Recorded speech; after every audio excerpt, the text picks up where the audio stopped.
Hello friends, welcome to my channel. ఈరోజు వీడియోలో Karnataka famous Mangaluru sponge set దోశని ఎలా తయారు చేసుకోవాలో చూద్దామండి. దోశ చూసారు కదా, ఎంత సాఫ్ట్గా ఉందో, టేస్ట్ కూడా చాలా బాగుంటుందండి. ఈ దోశని అందరూ ఒక్కసారైనా తప్పకుండా ట్రై చేయండి. రెగ్యులర్గా తినే టిఫిన్ కంటే టేస్ట్ చాలా బాగుంటుందండి. ఇక లేట్ చేయకుండా మంగళూరు స్పాంజీ సెట్ దోశని ఎలా తయారు చేసుకోవాలో వీడియోలోకి వెళ్ళి చూసేద్దాము. ముందుగా దోశ పిండి కోసమని ఒక గిన్నెని తీసుకొని దానిలో 1 కప్పు వరకు దోశ బియ్యాన్ని కానీ రేషన్ బియ్యాన్ని కానీ వేసుకోండి.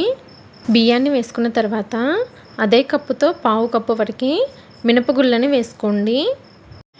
తర్వాత 1 టీ స్పూన్ వరకు మెంతులను కూడా వేసుకొని ఈ బియ్యం మినపప్పుని 2-3 సార్లు శుభ్రంగా కడిగేసేసి ఈ నీళ్ళన్నీ కూడా తీసేసి మళ్ళీ తిరిగి నీళ్ళని పోసుకొని బియ్యాన్ని మినపప్పుని ఖచ్చితంగా 3 గంటల సేపు నానపెట్టాలి.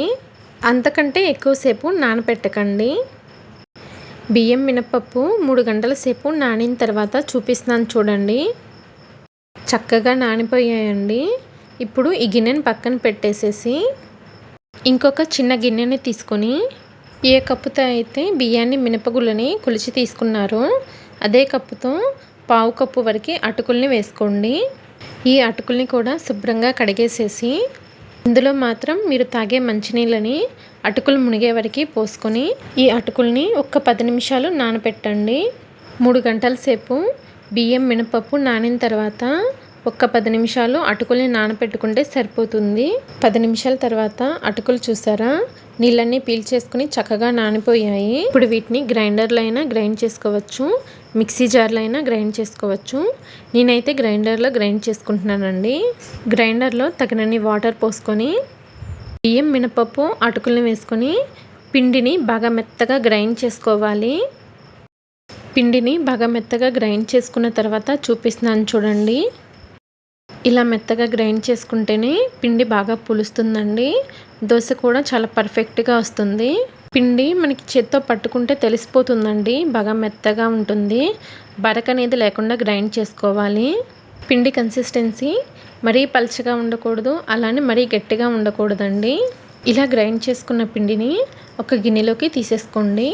తర్వాత ఈ పిండిని రూమ్ టెంపరేచర్లోనే ఒక ఫుల్ నైట్ లేదా 8 గంటలు ఫర్మెంట్ చేసుకోవాలి. ముందు రోజు నైట్ గ్రైండ్ చేసుకున్నారనుకోండి పిండిని, ఉదయాన్నే దోశల్ని వేసేసుకోవచ్చు. నెక్స్ట్ డే మార్నింగ్ చూపిస్తున్నాను చూడండి. పిండి చూసారా ఎంత చక్కగా పులిసిందో. ఇలా పొంగిన పిండిని గరిటెతో ఒకసారి కలుపుకొని ఇలా పిండిని కలుపుకున్న తర్వాత దీనిలోకి రుచికి తగినంత ఉప్పుని, ఒక 1/2 టీ స్పూన్ పసుపును కూడా వేసుకొని అవసరం అనిపిస్తే కొద్దిగా వాటర్ని కూడా వేసుకొని ఉప్పు పసుపు పిండిలో కలిసేట్లు బాగా కలుపుకోండి.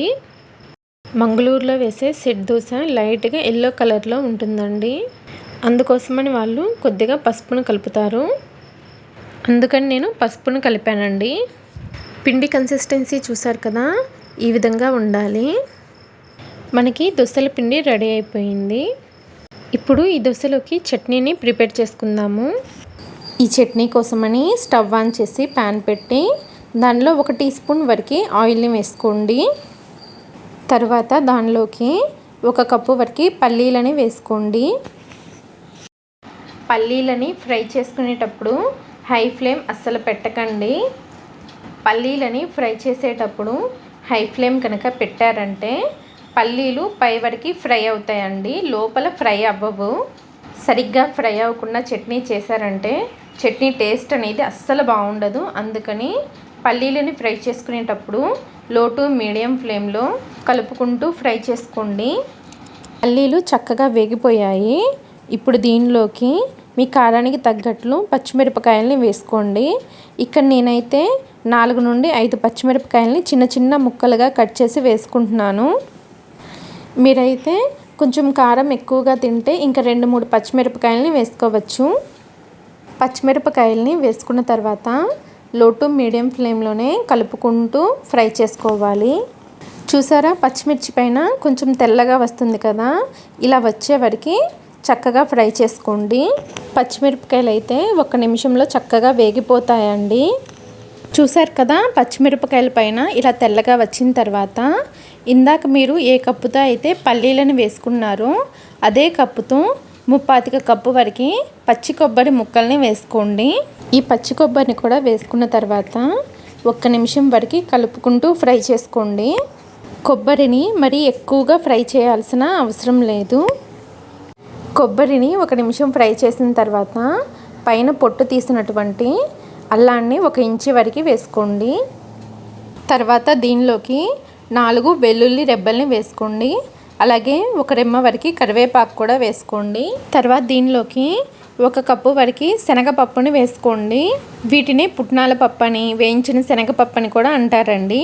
మీరు ఏ కప్పుతో అయితే వేరుశనగపప్పుని మెజర్ చేసుకున్నారో అదే కప్పుతో శనగపప్పుని కూడా మెజర్ చేసుకోండి.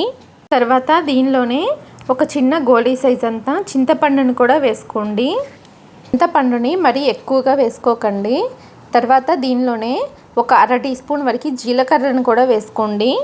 జీలకర్రను కూడా వేసుకున్న తర్వాత వీటన్నింటినీ 1 నిమిషం వరకు ఫ్రై చేసుకోండి. మీరు శనగపప్పుని వేసిన తర్వాత ఎక్కువసేపు ఫ్రై చేశారంటే శనగపప్పు మాడిపోతాయండి. టేస్ట్ అనేది అస్సలు బాగుండదు. అందుకని శనగపప్పు వేసిన తర్వాత 1 నిమిషం ఫ్రై చేసుకుంటే సరిపోతుంది. అంటే శనగపప్పు కొద్దిగా వేడెక్కే వరకు ఫ్రై చేసుకుంటే సరిపోతుంది. వీటన్నింటినీ 1 నిమిషం ఫ్రై చేసుకున్న తర్వాత స్టవ్ ఆఫ్ చేసేసి వీటన్నింటినీ పూర్తిగా చల్లారనివ్వాలి. ఇవన్నీ పూర్తిగా చల్లారిన తర్వాత వీటిని ఒక మిక్సీ జార్లోకి తీసుకోండి. అలాగే మీ రుచికి తగినంత ఉప్పును కూడా వేసుకోండి. తర్వాత దీనిలోనే ఒక మీడియం సైజు ఉల్లిపాయని ఇలా పెద్ద ముక్కలుగా కట్ చేసి వేసుకోండి. ఈ ఉల్లిపాయని వేసుకొని చట్నీ వేసుకోవడం వలన చట్నీ టేస్ట్ అనేది చాలా బాగుంటుందండి. అందుకని ఉల్లిపాయని ఖచ్చితంగా వేసుకోండి. తర్వాత చట్నీని గ్రైండ్ చేసుకోవడానికి తగినన్ని వాటర్ని వేసుకొని చట్నీని మరీ మెత్తగా కాకుండా కొద్దిగా బరకగా గ్రైండ్ చేసుకోండి. చట్నీని ఇలా బరకగా గ్రైండ్ చేసుకున్న తర్వాత మీరు ఏ కప్పుతో అయితే కొబ్బరి, శనగపప్పు, పల్లీలని మెజర్ చేసుకున్నారో అదే కప్పుతో 1/2 కప్పు వరకు కొత్తిమీరని సన్నగా కట్ చేసి కాడలతో సహా వేసేసుకోండి. చట్నీని వేసుకున్న తర్వాత కొత్తిమీర వేసుకున్నాం కదా, ఈ కొత్తిమీరని మరీ మెత్తగా గ్రైండ్ చేసేసుకోకండి. గ్రైండ్ చేసుకున్న తర్వాత మనకి కొత్తిమీర లైట్గా తగులుతూ ఉండాలి. కొత్తిమీరని కూడా వేసుకున్న తర్వాత కొద్దిగా నీళ్ళని వేసుకొని చట్నీని గ్రైండ్ చేసుకోండి. ఇలా గ్రైండ్ చేసుకున్న చట్నీని ఒక గిన్నెలోకి తీసేసుకోండి. మనకి చట్నీ అయితే రెడీ అయిపోయింది. ఇప్పుడు ఈ చట్నీకి తాలింపుని ఎలా ప్రిపేర్ చేసుకోవాలో చూద్దాము. తాలింపు కోసమని ఒక ప్యాన్ పెట్టి దానిలో 1 స్పూన్ వరకు ఆయిల్ని వేసి వేడి చేయండి. నూనె వేడైన తర్వాత దీనిలోకి 1 స్పూన్ వరకు పోపు దినుసులు వేసి వేయించుకోండి. పచ్చిశనగపప్పు, మినప్పప్పు, ఆవాలు, జీలకర్ర అండి. ఇవన్నీ 1 స్పూన్ వేసుకున్నాను. ఇవన్నీ కొద్దిగా వేగిన తర్వాత 2 ఎండుమిరపకాయల్ని ఇలా సగానికి కట్ చేసి వేసుకోండి. అలాగే 1 రెమ్మ వరకు కరివేపాకును కూడా వేసి ఫ్రై చేసుకోండి. ఇలా తాలింపు వేగిన తర్వాత మనం ముందుగా రెడీ చేసుకున్నాం కదండి చట్నీ, ఈ చట్నీలో వేసి కలిపేసుకోండి. ఇప్పుడు చేయబోయే ఈ సెట్ దోశని ఈ చట్నీతో సర్వ్ చేసుకోండి. టేస్ట్ చాలా బాగుంటుంది. ఈ చట్నీ దోశలు, ఇడ్లీలు, ఊతప్పం, గారె, పునుగులు దేనిలోకైనా టేస్ట్ చాలా బాగుంటుందండి. తప్పకుండా ట్రై చేయండి. ఇప్పుడు దోశని వేసుకోవడానికి స్టవ్ పైన నాన్ స్టిక్ పెనాన్ని కానీ ఐరన్ పెనాన్ని కానీ పెట్టుకోండి. ఏ దోశ పెనాన్ని పెట్టుకున్నా దోశ పర్ఫెక్ట్గా వస్తుందండి. పెనం బాగా వేడైన తర్వాత పెనం పైన 2 చుక్కల వరకు నూనెని వేసుకోండి. తర్వాత ఈ నూనెని ఉల్లిపాయతో బాగా స్ప్రెడ్ చేయండి. నూనెని ఉల్లిపాయతో స్ప్రెడ్ చేసిన తర్వాత 2 గరిటెల వరకు దోశపిండి వేసుకొని పిండిని లైట్గా స్ప్రెడ్ చేయండి. ఇలా దోశని వేసుకున్న తర్వాత మంటని మీడియం ఫ్లేమ్లో ఉంచుకొని దోశని కాల్చుకోండి. దోశని వేసిన వెంటనే దోశ పైన చూసారా ఎంత చక్కగా హోల్స్ వస్తున్నాయో. ఇలా హోల్స్ వస్తేనే మనకి దోశ స్పాంజీలాగా వస్తుందండి. ఇలా హోల్స్ వచ్చిన తర్వాత ఈ దోశ పైన 1 టీ స్పూన్ వరకు నూనెని కానీ నెయ్యిని కానీ వేసుకొని ఈ దోశని చక్కగా ఒకవైపు కాల్చేసుకొని రెండో వైపుకు కూడా తిప్పుకొని రెండో వైపు కూడా దోశని కాల్చేసుకోండి. రెండో వైపు కూడా దోశ చక్కగా కాలిన తర్వాత సర్వింగ్ ప్లేట్లోకి తీసేసుకోండి. ఇదే విధంగా మీకు ఎన్ని దోశలు కావాలంటే అన్ని దోశల్ని చక్కగా వేసేసుకోండి. దోశల్ని వేసేసుకున్న తర్వాత మీకు కనుక పిండి మిగిలితే ఈ పిండిని ఫ్రిడ్జ్లో పెట్టేసుకుని నెక్స్ట్ డే ఉదయం కూడా ఈ పిండితో దోశలను వేసేసుకోవచ్చు. ఇలా దోశలను వేసేసుకున్న తర్వాత వీడియోలో చూపించాను కదండి, ఆ చట్నీతో సర్వ్ చేసుకోండి. టేస్ట్ చాలా బాగుంటుంది. దోశల్ని చూస్తుంటేనే తెలుస్తుంది కదండి ఎంత మెత్తగా స్పాంజీ లాగా ఉన్నాయో. దోశల్ని చూస్తుంటే తినాలనిపిస్తుంది కదండి. ఇక లేట్ చేయకుండా ఈ దోశల్ని మీరు కూడా తప్పకుండా ట్రై చేయండి. ఈ దోశల్ని ట్రై చేశాక మీకు ఎలా వచ్చాయో కామెంట్ సెక్షన్లో కామెంట్ చేయండి. ఈ చట్నీ దోశ రెసిపీలు కనుక మీకు నచ్చినట్లయితే నా ఛానల్ని లైక్ చేసి షేర్ చేసి సబ్స్క్రైబ్ చేసుకోండి. మీ ఫ్రెండ్స్కి రిలేటివ్స్కి షేర్ చేయండి. Thanks for watching.